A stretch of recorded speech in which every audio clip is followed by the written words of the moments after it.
let's have a look at the story this morning. Really interesting. Christopher Luxon on this morning, the breakfast show, and talking about Michael Woodhouse. We won't play the whole clip, but I want us to pay close attention to all of the things he was saying that were positive about National, right? Mm-hmm. I therefore assume Michael Woodhouse is none of those things. Because what he's saying, or no, like, I'm not trying to make too much of a joke here, because what he's saying is our list is great because of X, Y, Z. So if Michael Woodhouse didn't feature, that means he can't have those things. That's a logical conclusion, surely.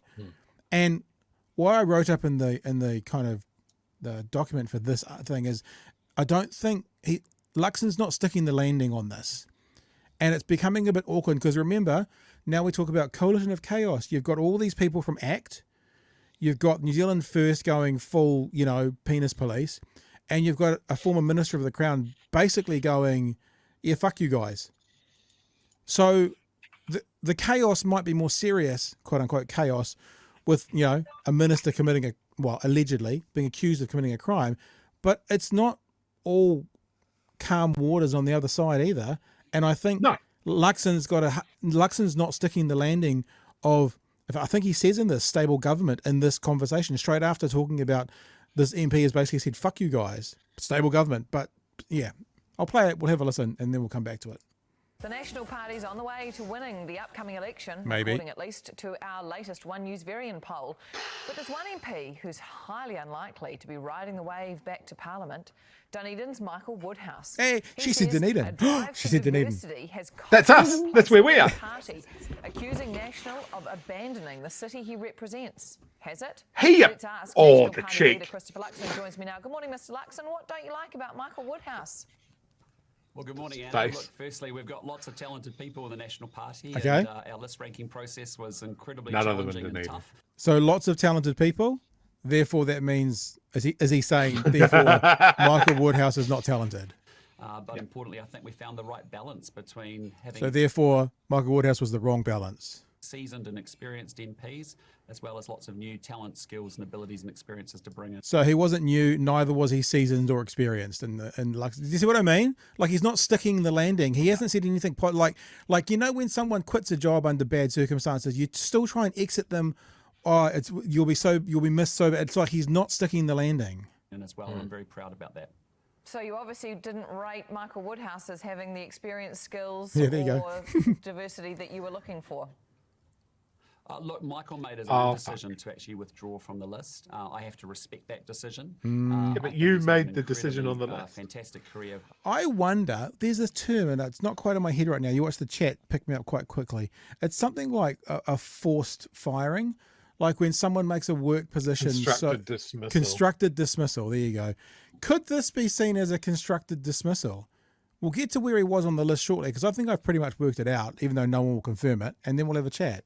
Over 15 years in Parliament. He's been a minister in the key and English governments, and he's got a great career to be incredibly proud of. But ultimately, that's his decision, and that's up to him.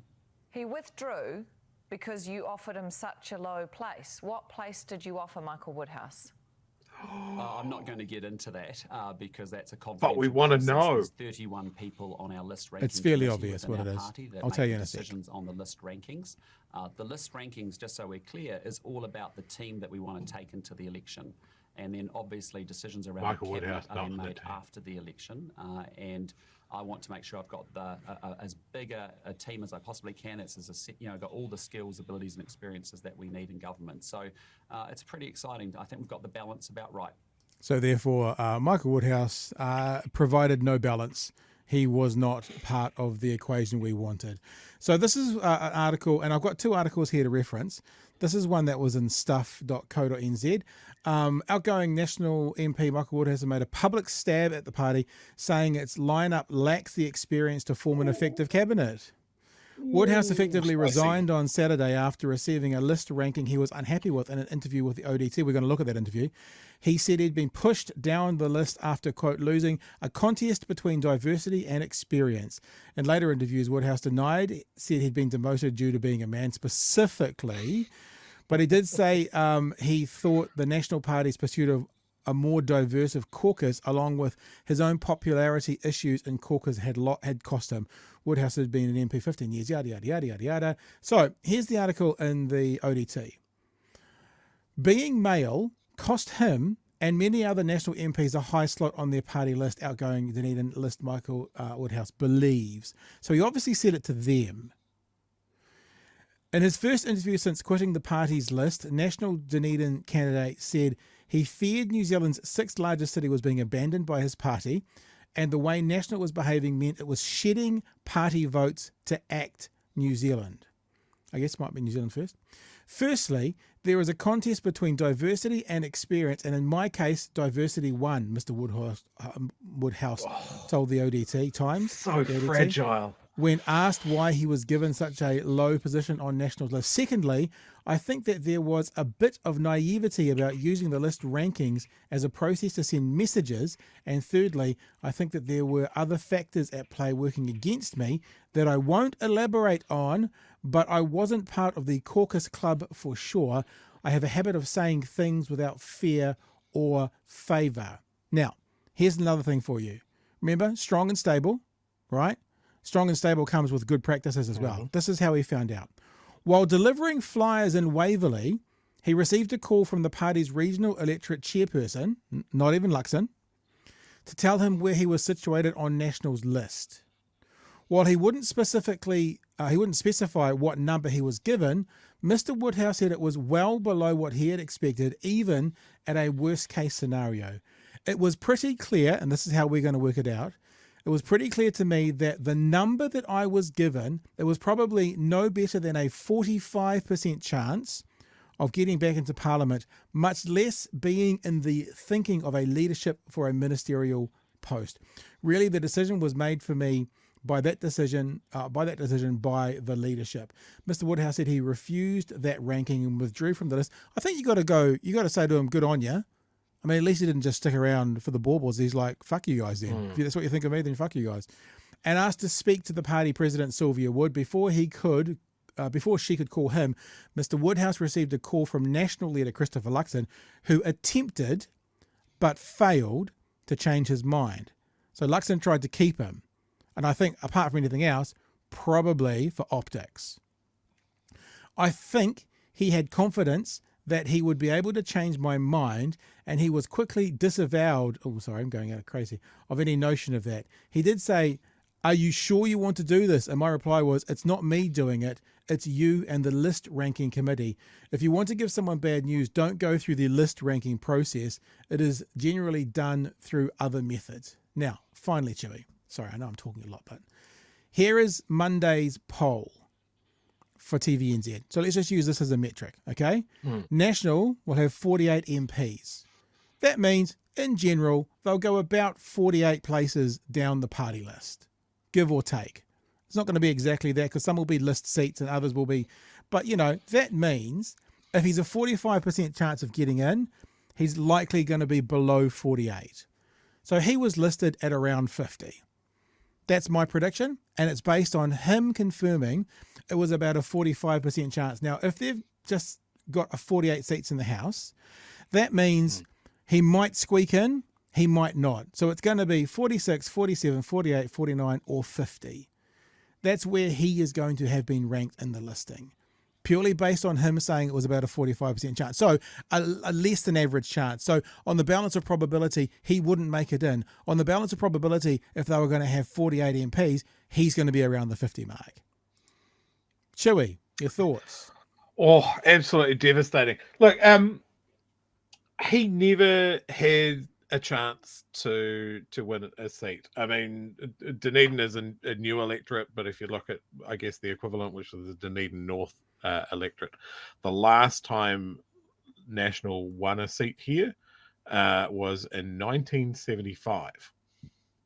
So it is a safe Labour seat. I've just been going back through the list, and he's the national candidate in that seat has only ever broken 10,000 votes once. Was Catherine Rich before him, that sort of thing. So realistically for him, to get into Parliament heavily depends on his list ranking. So that was the only way that he was going to carry on. He's never ever going to win that seat, even up against a fresh Labour candidate this year round. Yeah. He does not have a great reputation here in Dunedin. He's not really someone that has. He's Mr. stuck Nobody. up. Like, I don't mean that in a horrible way. No, I've never. I mean, actually, we've interviewed him. He was a perfectly fine chap to speak to, and I was messaging with him today. I'm nothing personal against him, but no one. I never see him. I see his vehicle around. It's not the vehicle he drives, but I've never really seen him do anything in Dunedin. The other Labour MPs are out all the time. For someone that is so dependent on the list, like, he's never really campaigned in the Dunedin area. He's never really been a champion for issues of the area, of the region. You know, he's made some noises around Labour's cuts to the Dunedin hospital, but then you can just turn around and go, dude, when you were in government, when you were so close to caucus, why couldn't you get Dunedin Hospital across the line? It was put off until Labour got in and went, right, we're doing this. And yeah, like I said the other night with his "get fucked, I'm out of here" statement, he made no mention of the 10,000 odd Dunedinites that voted for him. Yeah. So, I mean, if you're going to go out there and campaign and ask for people's votes and that sort of thing, you have to have some sort of presence. You have to be able to do something for them. And I think, as much as I would love to gloat about the fact that Dunedin is a safe Labour seat and will always be one, it helps to have two strong or multiple strong proponents for the electorate that they're in. Like, it doesn't help us if the only strong representation for this area is on one side of the political spectrum. If they don't get into government, we're screwed. I think we've got 3 or 4 Labour MPs down here, because at the moment there's David Clark, who's in Dunedin North, and then there's Taiti, which is what's her Ingrid name? Leary. Ingrid Leary. But on Leary. if you go past her office in South Dunedin, there's 2 other faces there. So I wonder if there's also a couple of list MPs living in Dunedin as well. There's someone on the Māori roll. Right. And I just got a pamphlet today for the person that's replacing David Clark. Which is so hilarious, because Dunedin, if you look at the university and the academics, it has a vibe of, and the MPs of a very left-wing city, but then you get these fucking numpties in Izmir because no one participates, right-wing numpties in Izmir because no one participates in the local body elections. Yeah, like the Dunedin electorate would be a hard one for a right-wing candidate to win. You know, it's a university town. Students are famously lefty. You know, Greens have done pretty well here in the past. But the other electorate that they spun up, the one that Ingrid Leary is part of, was Dunedin South, but now it's Tairi. It has a big rural catchment as well. Through Mosgiel. And again, they keep on standing up no-name candidates. You know, and they'll do well in Balclutha and maybe in Mosgiel and that sort of thing, but it's not enough for them to win. And it just gives you the attitude of like, okay, well, you guys say that you're standing up for rural voters and that sort of thing, but are you really?